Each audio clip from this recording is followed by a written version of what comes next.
Gold buys a comfortable mattress, but it won't buy you a single minute of peaceful sleep.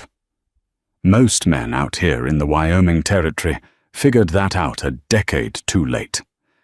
They chased silver veins and railroad contracts until their hands went soft and their souls went bankrupt. So when a stranger in a frayed elk-hide coat walked onto my porch, smelling of wood smoke and harsh winters, asking for my only daughter, I didn't ask to see his coin purse. I looked at his hands. Winter comes early to the high country. You can feel it in the air by late August, a bitter little edge to the evening wind that warns you the earth is about to freeze solid. I was sitting on the front porch of my ranch, working a dull rasp over a broken mule shoe. My joints ached with the changing barometric pressure. I'm an old man by this territory's standards. I survived the Indian Wars, the cholera of '67, and the brutal freeze of '72. I survived them by paying attention to the weather, and by paying even closer attention to men. Down in the valley, the town of Oak Haven was growing too fast for its own good. It used to be a trading post. Now it was a place where Easterners came to play cowboy. They built brick banks and imported velvet drapes for their parlor windows. They brought their sons, too. Boys who wore tailored broadcloth suits and smelled like bay rum and peppermint. Arthur Pendleton was one of those boys. His father owned the new bank on Main Street. Arthur had been sniffing around my daughter Azariah for the better part of 6 months. He would ride up to our property in a lacquered buggy wheels, kicking up gravel bearing gifts, hard candies in tin boxes, silk ribbons. He'd sit in my parlor, sweating through his stiff collar, talking about land yields and interest rates. I tolerated him. Azariah tolerated him. But my daughter was not a silk ribbon kind of woman. She was raised on a saddle. She knew how to field dress a deer before she was 12, and she could hit a coyote at 200 yards with a lever-action Winchester. Arthur looked at her like she was a prize mare to be broken and put in a nice stall. I hated him.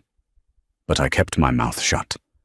A father can only guide a daughter so far before he has to let her navigate her own path. That Tuesday afternoon, the wind shifted. The mules in the corral stopped grazing and pinned their ears back, looking toward the north ridge. I set my rasp down on the porch railing. A man was coming down the switchback trail from the timberline. He wasn't riding a buggy. He wasn't even riding a horse. He was walking, leading a shaggy, heavily loaded pack mule by a frayed hemp rope. As he got closer, the details snapped into focus. He was tall, but he didn't hold himself with that puffed-out chest arrogance you see in town bullies. He walked with the heavy, deliberate gait of a man who spends his life on uneven ground. He wore canvas trousers reinforced with buckskin at the knees, patched and repatched so many times they were a map of his hard miles. His coat was rough-tanned elk hide. A heavy, single-action Colt hung low on his hip, the leather holster polished smooth by years of friction, not oil. He tied the mule to my hitching post. He didn't rush.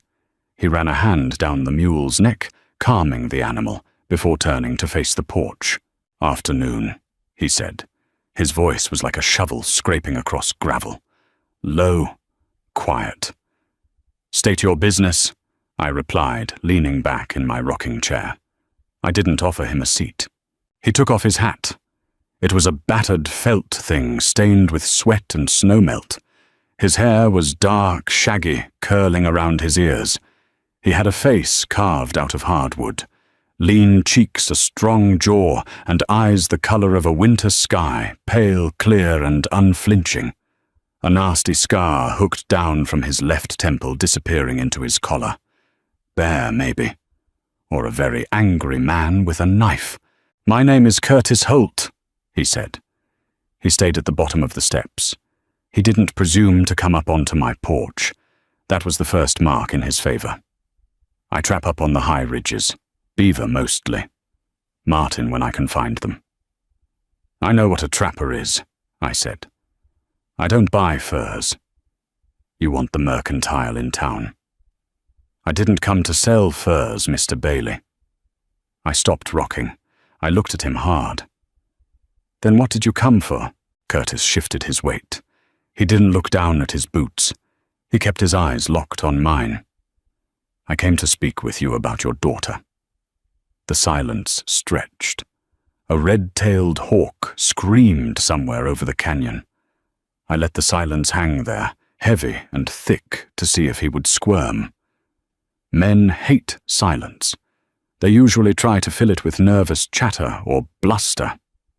Arthur Pendleton couldn't go 10 seconds without talking about himself. Curtis didn't say a word. He just stood there, holding his hat, waiting. Azariah, I asked, my tone dropping to a dangerous register. How do you know Azariah? We met 3 months ago, Curtis said evenly. Up near the basin. She was tracking a stray calf. Her horse threw a shoe and pulled up lame. I helped her pull the shoe and walked back down the trail with her. I remembered that day. Azariah had come home late, smelling faintly of pine resin and wood smoke. She had been quiet at dinner, thoughtful. And, I prompted, and I've seen her a few times since, Curtis continued. At the mercantile, outside the feed store, we talked. Talked. Yes, sir. I stood up. I'm not a tall man, but I have a broad chest and a temper that hasn't mellowed with age. I walked to the edge of the porch, looking down at this mountain man. And you came down here today to do what exactly caught her? No, sir, Curtis said. I came to ask for her hand in marriage. I let out a harsh, barking laugh. It wasn't a friendly sound. You've talked to her a handful of times and you want to marry her. I know what I want, Curtis said. There was no defiance in his voice, just a simple, unmovable certainty. And she knows what she wants. Does she now? I narrowed my eyes. And what makes you think you can provide for my daughter? You're a trapper. You live in a cabin made of mud and logs. You freeze 9 months out of the year and spend the other 3 smelling like dead beaver. Arthur Pendleton asked for my blessing yesterday. He's going to inherit the bank. Curtis didn't flinch at the mention of Arthur. I don't have a bank, Mr. Bailey. I have 80 acres of good timber up near the creek. I have my traps, my rifle, and my hands. I don't owe any man a dime, and I won't ever raise a hand to her, nor let anyone else. It was a bold statement. I looked at his hands. They were massive knuckles, scarred and calloused, ingrained with dirt that no lye soap would ever fully wash away. They were the hands of a man who worked until his muscles gave out. I leaned over the railing. She needs a good man, Holt, not a rich one. But a father needs to know the difference between a man who is poor because he's unlucky and a man who is poor because he's lazy. You say you have hands. Let's see what they can do. I didn't give him an answer that day. I told him he could pitch a bedroll in the empty stall of my barn. I told him he could eat at our table provided he earned his keep. Azariah came out of the house just as Curtis was leading his mule toward the barn. She stopped on the porch, wiping her hands on an apron. She wore a faded blue cotton dress, her dark hair pulled back in a severe braid. She looked at Curtis. Curtis looked at her. Neither of them said a word. But the look that passed between them hit me like a physical blow. It was heavy. It was a quiet, deep recognition, the kind you see between 2 old wolves who have found each other in the winter woods. My chest tightened. I remembered my late wife, Martha. I remembered looking at her the exact same way. It's a terrifying thing to realize your child's heart no longer belongs entirely to you. You put him to work, Pa. she asked softly, her eyes tracking Curtis until he disappeared into the shadows of the barn. I did, I said gruffly. We'll see what he's made of. Azariah smiled. It was a small, knowing smile. Don't break him, Pa. If he breaks, he ain't worth keeping, I muttered. The next morning I woke before dawn. The sky was a bruised purple. I walked out to the yard expecting to find Curtis asleep. Instead, I found him at the chopping block. He had already split half a cord of wood. He swung the heavy maul with a rhythmic, devastating efficiency. No wasted movement. Lift, drop, crack. The wood split cleanly. He didn't grunt or swear. He just worked. He was stripped to his thermal undershirt, sweat steaming off his shoulders in the freezing morning air. I handed him a cup of black coffee. He took it, nodded his thanks, and drank it scalding hot without complaining. For the next 5 days, I worked him like a borrowed mule.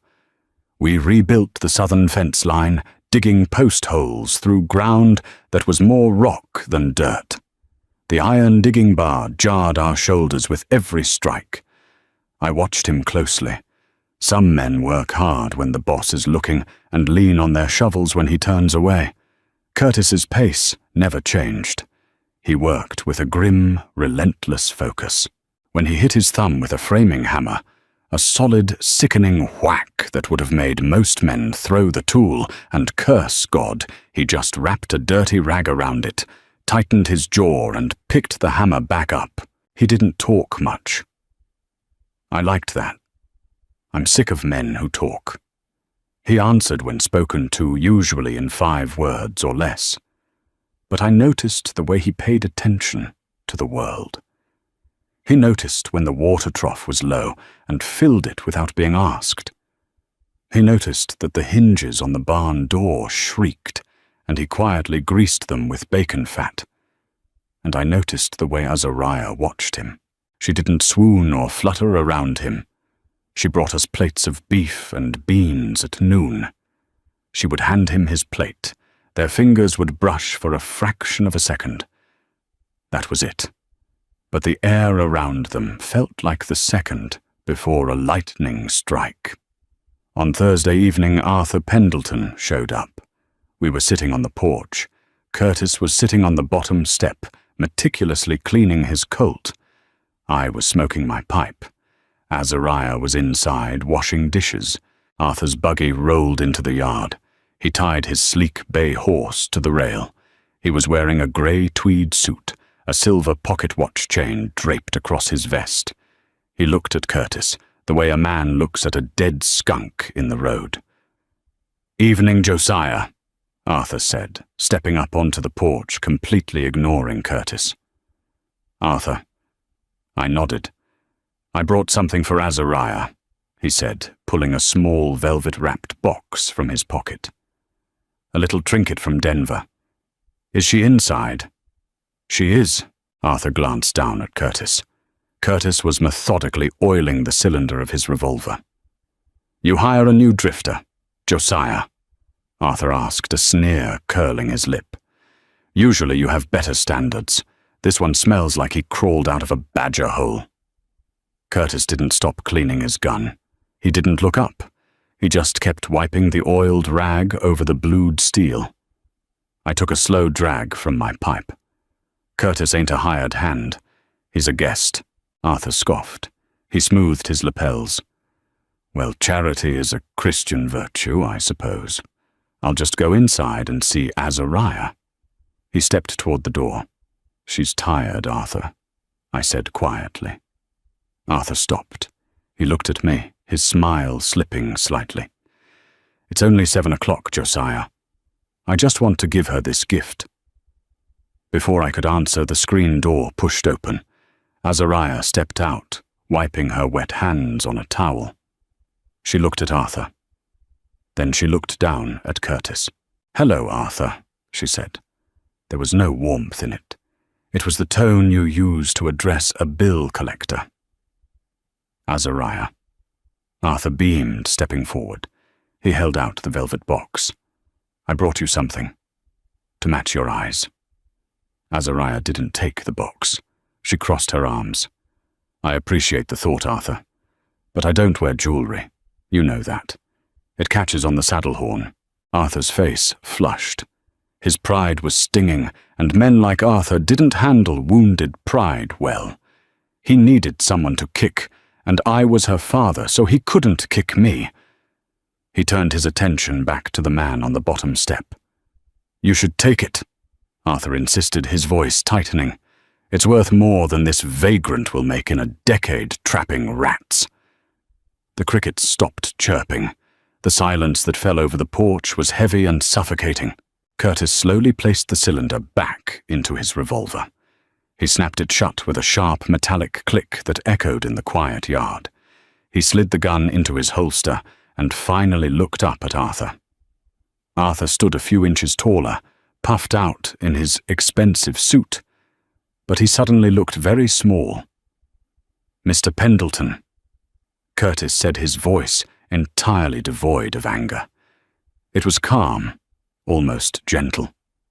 That was what made it terrifying. "I trap beaver, not rats." Arthur puffed his chest out further, trying to assert his dominance. "It's all the same to me, mountain man. Dirt is dirt. You come down here to beg for scraps from Mr. Bailey."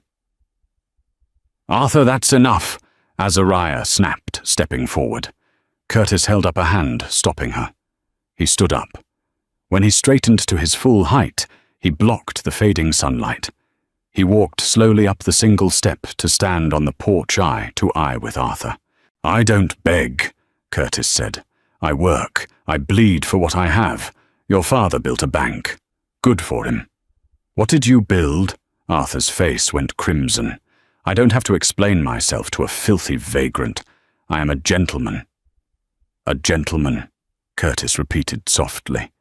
He reached out his movement so fast, Arthur didn't even have time to flinch. But Curtis didn't strike him. He simply took hold of Arthur's right hand, lifting it up between them. Arthur tried to yank it away, but Curtis's grip was like an iron vice. "Look at this hand," Curtis said, looking at me, then at Azariah, before fixing his cold blue eyes back on Arthur. "Soft. Clean. No calluses. No scars. This is a hand that takes things other men make. It counts paper. It signs ledgers. But it doesn't build. It doesn't protect." Curtis released Arthur's hand and held up his own. It was a ruin of old scars, missing the tip of the left pinky, stained with axle grease and dirt. "This hand," Curtis said, his voice a low rumble, "built a cabin at 9,000 feet. It pulled a drowning calf out of a frozen river. It buried my father when the ground was frozen solid. It ain't pretty, but it holds the line." He stepped closer to Arthur. Arthur actually took a half step back, bumping into the doorframe. "You think you can buy her with velvet boxes?" Curtis said quietly. "But she ain't something you purchase. She's a partner. Out here, when the winter hits and the food runs low, your paper money burns just as fast as cheap pine.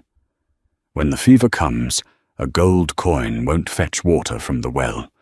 She needs someone who will stand in the dirt with her, not someone who watches from a buggy." Arthur was shaking now. Not with fear, but with an impotent, humiliating rage. He snatched his hand back and glared at me. "You're going to let him talk to me like this, Josiah?" Arthur demanded, his voice cracking slightly. "My father holds the mortgage on half this valley." I took the pipe out of my mouth and tapped the ash against the railing. I looked at Arthur. Really looked at him. I saw the weakness in his jaw, the entitlement in his eyes. Then I looked at Curtis. Unmovable. Grounded. A man who knew exactly who he was and what he was worth, regardless of what was in his pocket. "Arthur," I said heavily, "your father is a good businessman, but you're trespassing. Get off my porch." Arthur stared at me, his mouth opening and closing like a landed trout. He looked at Azariah, but she had stepped up next to Curtis, her shoulder just brushing his arm. That was all the answer Arthur needed. He spun on his heel, practically running to his buggy. He whipped his horse viciously, tearing out of the yard in a cloud of dust and flying gravel. The three of us stood on the porch, watching him go. Curtis didn't gloat. He didn't puff up his chest. He just turned to Azariah. "I apologize if I caused trouble for your father," he said to her. "You didn't," she replied softly. I sighed, rubbing a hand over my tired face. I walked over to the rocking chair and sat down heavily. The wood creaked under my weight. I looked at Curtis Holt. "You know," I said, pointing the stem of my pipe at him. "A man makes a lot of enemies talking like that to the banker's son." "I've fought grizzly bears, Mr. Bailey," Curtis said flatly. "I ain't losing sleep over a boy in a tweed suit." I couldn't help it. A dry, raspy chuckle escaped my throat. It turned into a genuine laugh. Azariah smiled, looking down at her boots, trying to hide it. "All right, Holt," I said, leaning forward, resting my elbows on my knees. "You've proven you can swing an axe. You've proven you won't back down from a tin horn. But marriage ain't just chopping wood and scaring off rich boys. Marriage is sitting in a room with a person for 30 years and figuring out how to row the same boat when the current is trying to smash you against the rocks. You say you know her. What do you know about her?" Curtis looked at Azariah. The hardness in his eyes melted away, replaced by something so raw and vulnerable I almost looked away. "I know she likes her coffee black, same as me," Curtis said quietly. "I know she talks to her horse when she thinks nobody is listening. I know she works harder than any man on this spread, but she never asks for the credit. I know she ain't afraid of the dark, but she hates the silence before a storm. I know." He paused, swallowing hard. "I know that my cabin is empty. I built it sturdy, but it ain't a home. Not without her." Azariah swallowed hard, her eyes shining in the fading light. She didn't look at me. She just looked at him. I leaned back in my chair.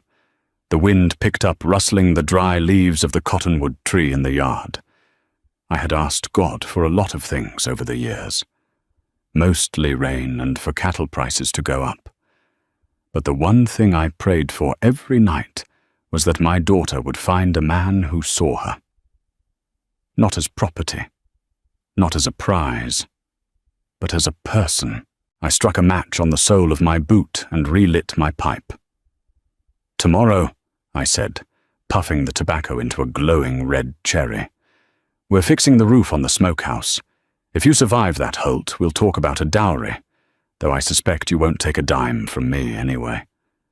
Curtis nodded once. "No, sir, I won't." He tipped his hat to Azariah, stepped off the porch and walked back toward the barn. I sat there for a long time, watching the stars prick through the darkening sky. I knew the fight wasn't over. Arthur Pendleton wasn't the kind of man to slink away quietly. He had money, and money buys a lot of nasty things in this world. It buys influence, it buys land, and sometimes it buys men with guns. But as I looked at the dark outline of the barn, I knew one thing for certain.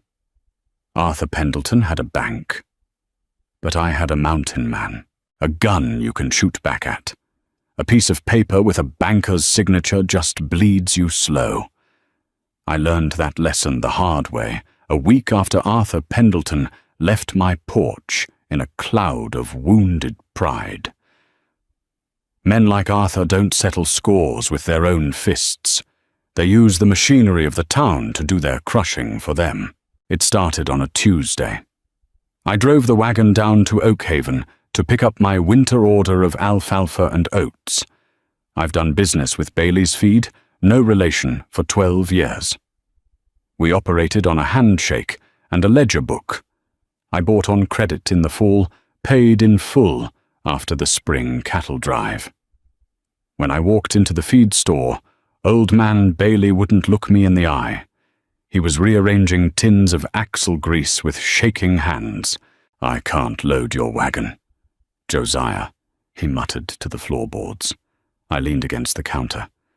Why is that Tom did the shipment not come in on the rail? It came in. He finally looked up, his face lined with guilt. Elias Pendleton bought the store's outstanding debt yesterday morning. He owns the ledgers now. He issued a strict cash-only policy, and he called in your existing marker. $380, payable by the end of the month, or he puts a lien on your lower pasture. The floor seemed to drop out from under my boots. $380. It might as well have been $3,000. All my cash was tied up in the herd. Without the winter feed, the cattle would starve by February. If I lost the lower pasture to the bank, I wouldn't have a place to calve in the spring. It was a perfectly designed trap. I didn't yell at Tom. He was just a man trying to survive the gears of the machine, same as me. I walked out of the store, climbed up onto the buckboard, and drove the empty wagon back up the mountain. When I pulled into the yard, Curtis and Azariah were repairing the corral gate. They stopped when they saw the empty wagon bed. I climbed down my knees, popping feeling every single one of my 62 years. "They cut off the feed," I said, my voice hollow. We sat around the kitchen table that night. The kerosene lamp cast long, flickering shadows against the log walls. I explained the situation. I laid out the ledgers. The math was brutal, and it didn't lie. "We sell off part of the herd early." Azariah suggested, her jaw set. She was tracing the grain of the wood table with her thumbnail. "Take a loss now, but keep the core breeding stock alive." "Cattle prices are in the gutter," I replied. "The Chicago buyers aren't paying a premium for grass-fed right now. We'd have to sell half the herd just to clear the debt, and we'd still have nothing to feed the rest." Curtis sat quietly at the end of the table. He was drinking his coffee, watching the steam curl into the air. He didn't offer empty platitudes. He didn't tell us it was going to be all right. He dealt in reality. "Pendleton wants to break you," Curtis said finally. "He wants to humiliate you so bad you have to crawl to him. Then he'll offer to forgive the debt." He looked at Azariah. "For a price. I'll shoot him myself before I let that happen." Azariah stated, her voice cold enough to freeze whiskey. "You shoot a banker, they hang you," Curtis said. "You beat a banker, you have to use his own currency." I ran a hand over my face. "I don't have his currency, Curtis. I'm a dirt rancher." Curtis set his mug down. He reached into his shirt pocket and pulled out a folded piece of heavy parchment. He slid it across the table. I unfolded it. It was a bounty poster from the Union Pacific Railroad. Wanted the Ridgeback Grizzly, responsible for the deaths of 6 track-laying mules and 1 foreman at the High Pass Summit. Bounty $450 in gold coin. Payable upon delivery of the pelt and claws. I stared at the paper. A grizzly bounty. Curtis, half the tracking posses in the territory have gone up the High Pass looking for this bear. They come back empty-handed, or they don't come back at all. It's suicide. "Posses make too much noise," Curtis said. "They smell like tobacco and fear. A bear like that, a smart old boar. He smells a posse 5 miles out and circles behind them." "And you think you can find him?" I asked, looking up at the mountain man. "I don't have to find him," Curtis replied, his pale blue eyes utterly flat. "I know where he dens. I've known for 2 years. I left him alone because he left my traps alone. We had a truce. You want to go up to the High Pass, kill a rogue silvertip, and haul it down before the end of the month." "I leave tomorrow at first light," Curtis said. He looked at Azariah. "You stay here. If Pendleton sends his clerks or the sheriff to harass you, you lock the doors. You don't sign a damn thing. Azariah stood up. I'm coming with you. No, Curtis said. It wasn't a request. You're a hell of a shot, Azariah, but this ain't a deer hunt. It's close quarters in the brush. If things go wrong, they go wrong in seconds. I can't be looking over my shoulder. She glared at him, the stubbornness flaring in her eyes. You think I need you to protect me? I know you don't, Curtis said softly. But I need you to protect the ranch. If your father and I don't come back, this place is yours. You have to hold it. Wait. If your father and I don't come back. I looked at him. I didn't volunteer. You're coming, Curtis said, turning his gaze to me. I can track him. I can drop him. But a bear that size weighs over 800 pounds. I can't skin him and pack the hide out alone before the scavengers rip it to shreds. I need a man who knows how to use a skinning knife fast. I looked at the bounty poster. $450. It was enough to pay off Pendleton, buy the winter feed, and have enough left over to buy Azariah a proper wedding dress. Assuming she still wanted to marry a man who dragged her father into a grisly den. I folded the paper and shoved it into my pocket. I'll sharpen the knives, I said. The air at 9,000 feet doesn't just feel cold, it feels thin. It scrapes the inside of your lungs like fine grit sandpaper. We rode the horses as far as the timberline, then tied them off in a sheltered ravine. The rest of the way was on foot. Curtis moved through the deep, crusted snow with a maddening ease. I followed in his tracks, my breath tearing out of my chest in ragged white plumes. My thighs burned. My old bones protested every step. For 2 days we tracked the beast. Curtis didn't speak. He communicated with hand gestures and sharp, clicking noises in the back of his throat. He showed me massive gouges in the bark of lodgepole pines, 8 feet off the ground where the bear had marked its territory. The grooves were deep enough to bury my fingers in. On the afternoon of the 3rd day, the temperature plummeted. The sky turned a bruised, metallic grey. A blizzard was rolling over the jagged peaks. Curtis stopped at the edge of a dense thicket of deadfall massive pine trees, snapped like matchsticks by an old avalanche piled 30 feet high. The wind was howling over the ridges, masking any sound we made. He knelt in the snow. He pointed to a massive indentation. The edges were still crisp. "He's close," Curtis whispered, his breath barely visible in the biting wind. "He's using the deadfall to break the wind. He's in there." I pulled my Winchester lever action from its scabbard. I checked the chamber. The brass cartridge gleamed dull in the flat light. I nodded. "We go in slow," Curtis said, drawing his heavy Colt.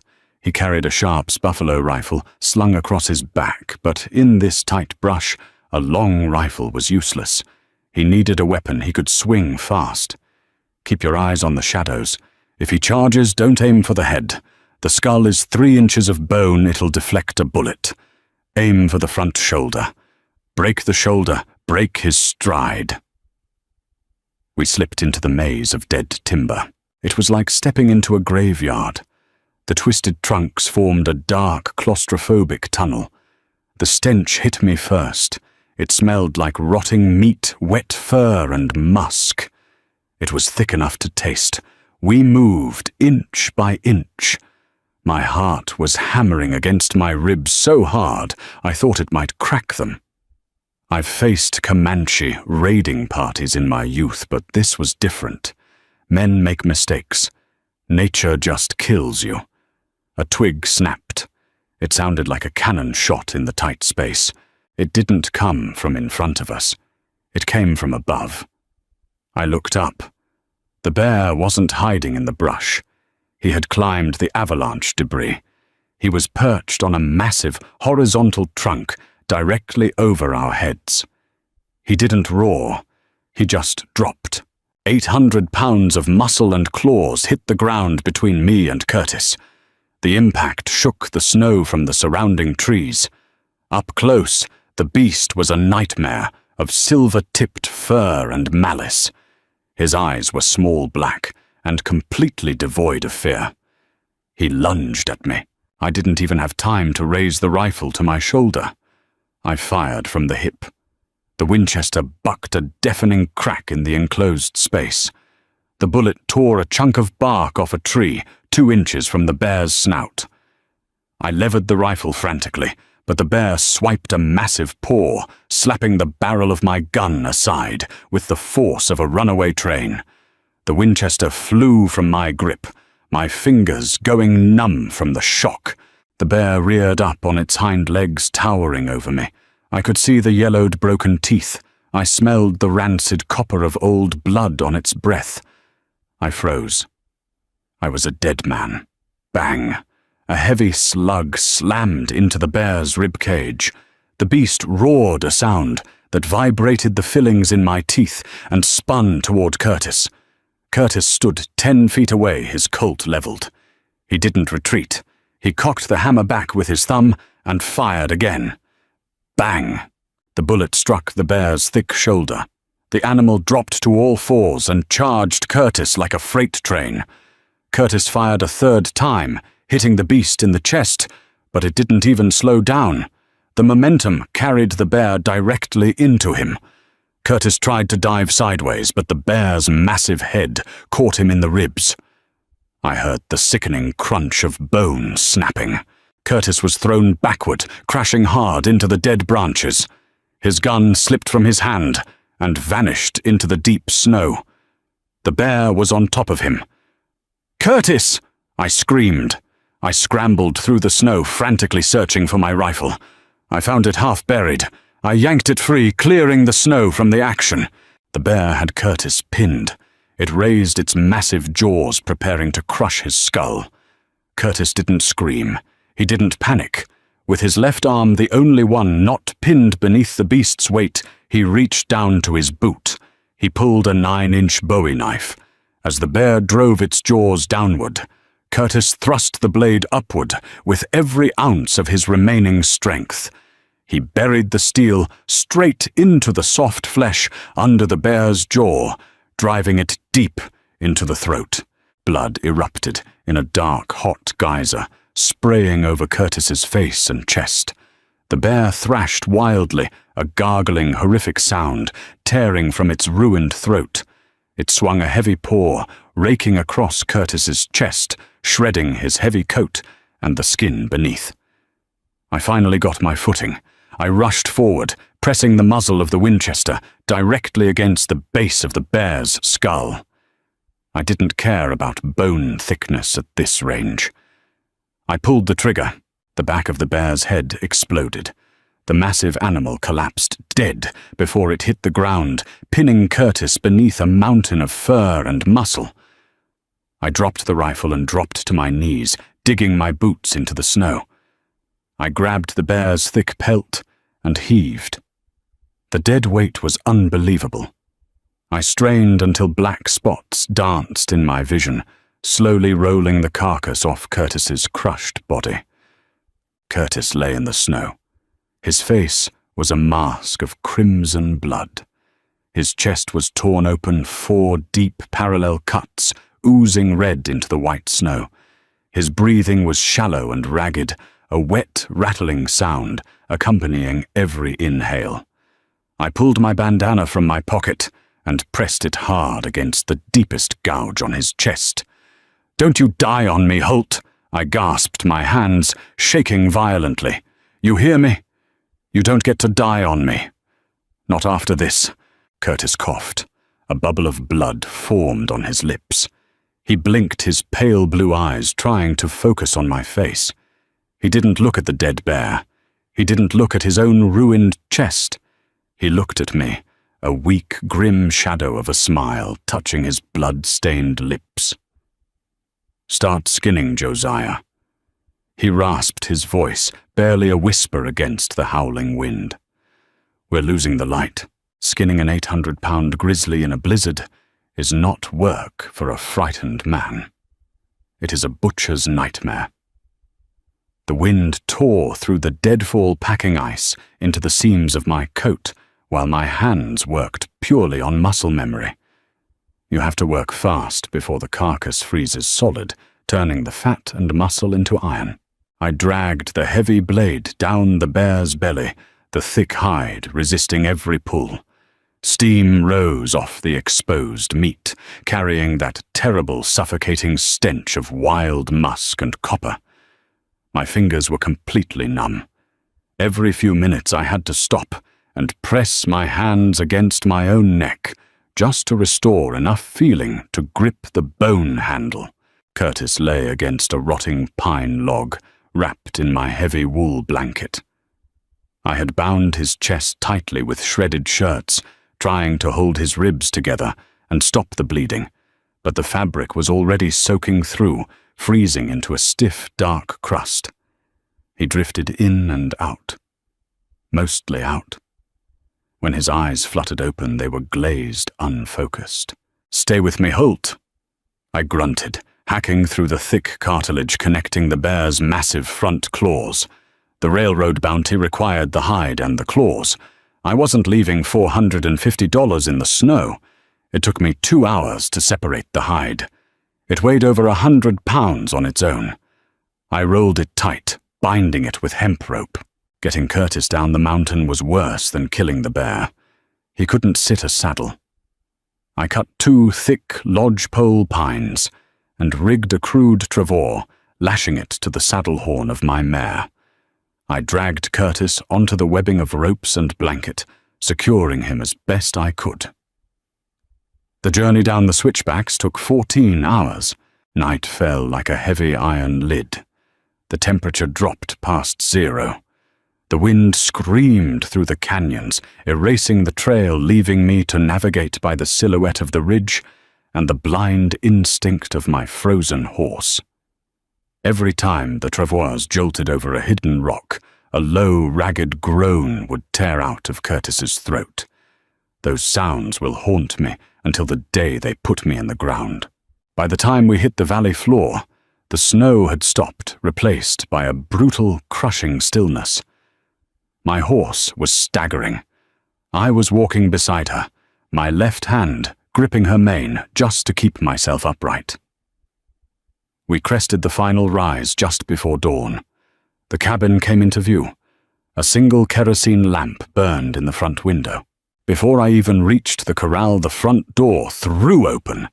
Azariah ran out into the freezing pre-dawn air. She didn't wear a coat. She didn't hesitate.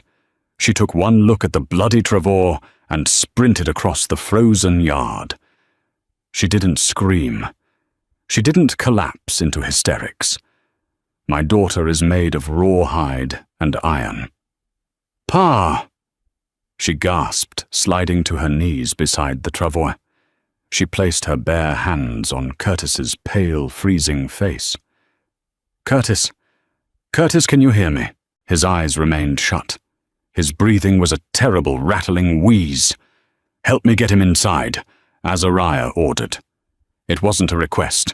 We hauled him into the house, laying him flat on the heavy oak dining table. Azariah barked orders like a battlefield surgeon. I stoked the stove fire until the iron glowed cherry red. She boiled water. She fetched the sewing kit, a bottle of iodine, and the half-empty jug of rye whiskey from the top cupboard. We cut his ruined shirt away. The damage was catastrophic. The bear's claws had laid open his chest from the collarbone to the bottom rib. 4 deep trenches of torn muscle.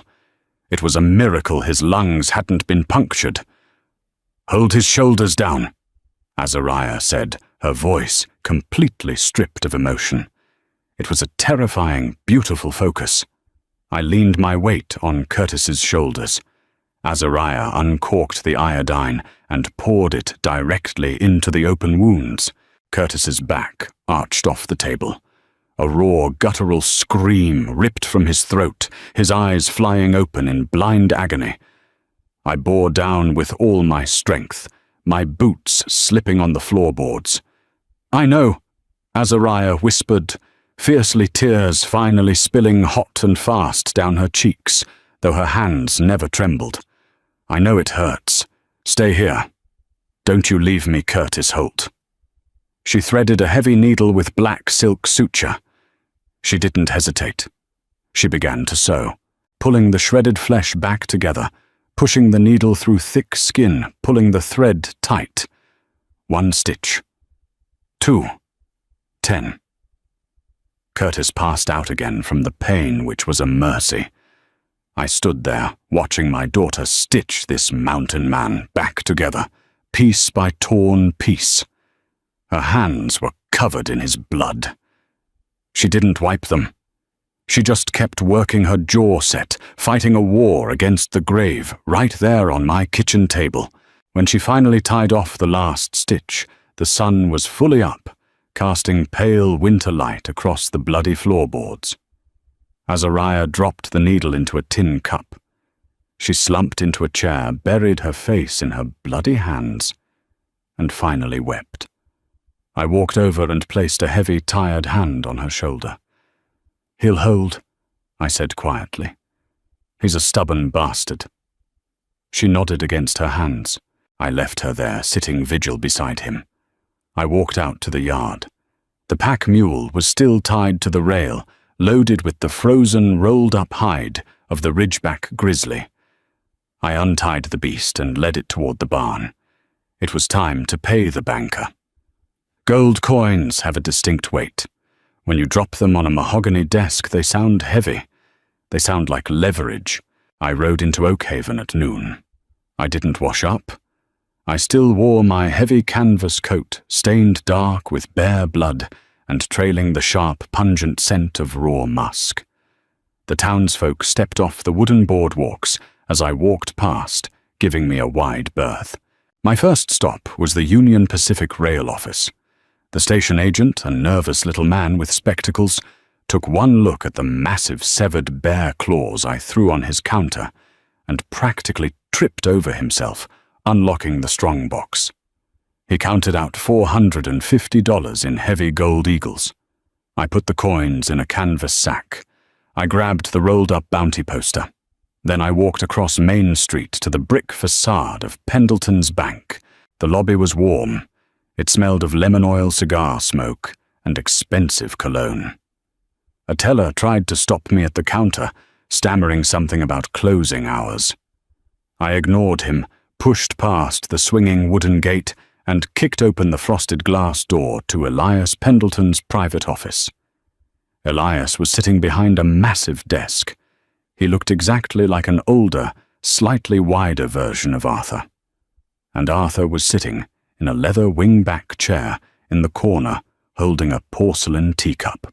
Arthur's smug smile vanished the second I walked in. He smelled the blood, and his eyes dropped to the heavy Walker Colt strapped to my hip. "Josiah," Elias said, recovering his composure quickly. He leaned back in his chair, folding his manicured hands over his vest. "This is highly irregular. You can't just barge into my office, and frankly, you smell like an abattoir." "I smell like work, Elias," I said.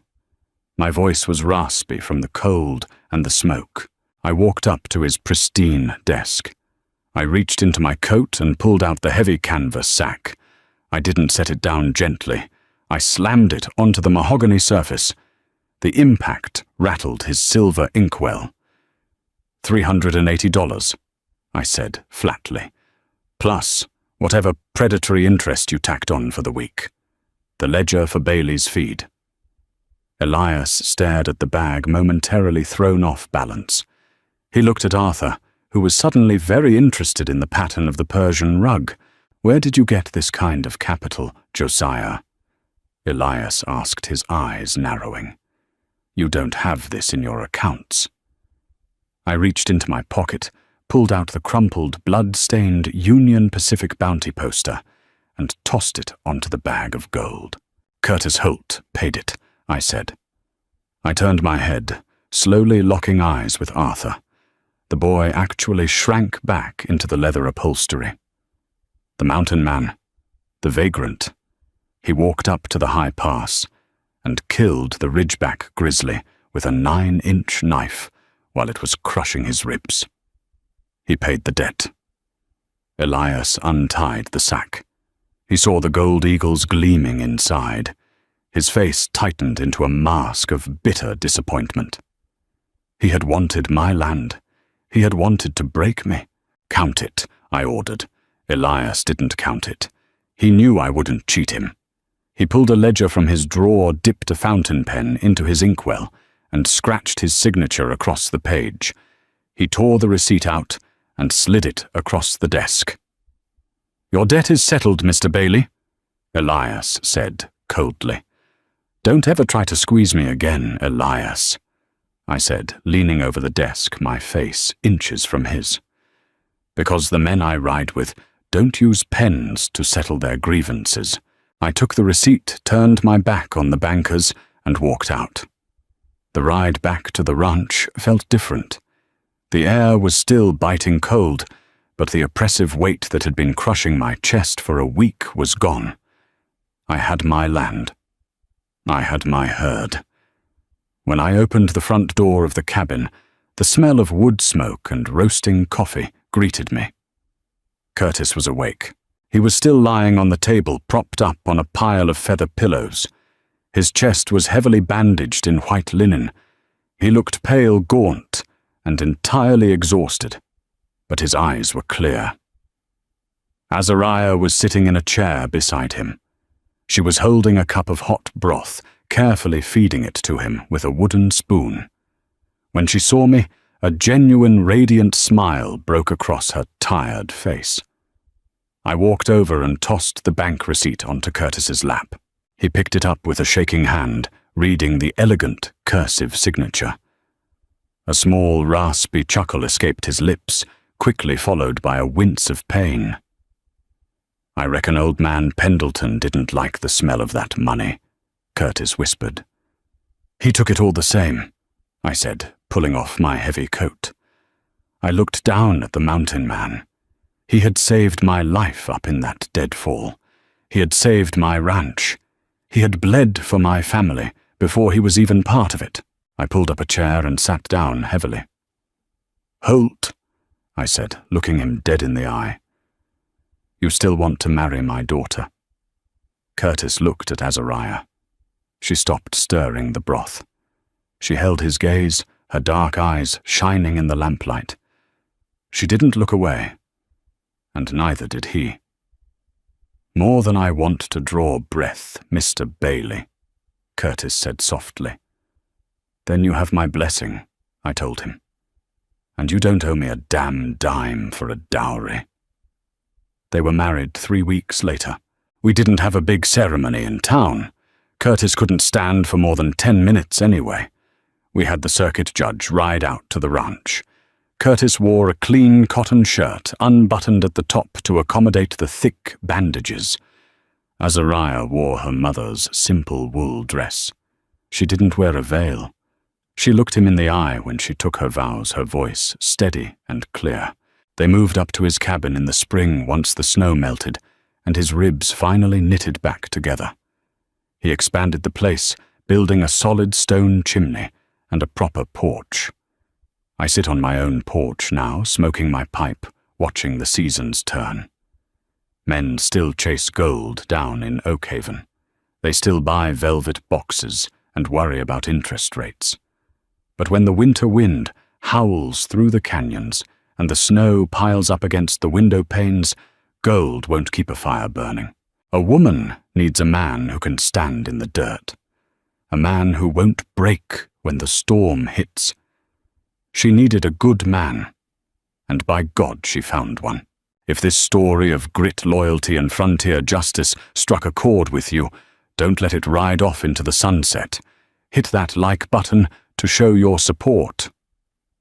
Share this tale with someone who appreciates a rugged, grounded story, and make sure to subscribe to the channel for more deeply human Wild West narratives.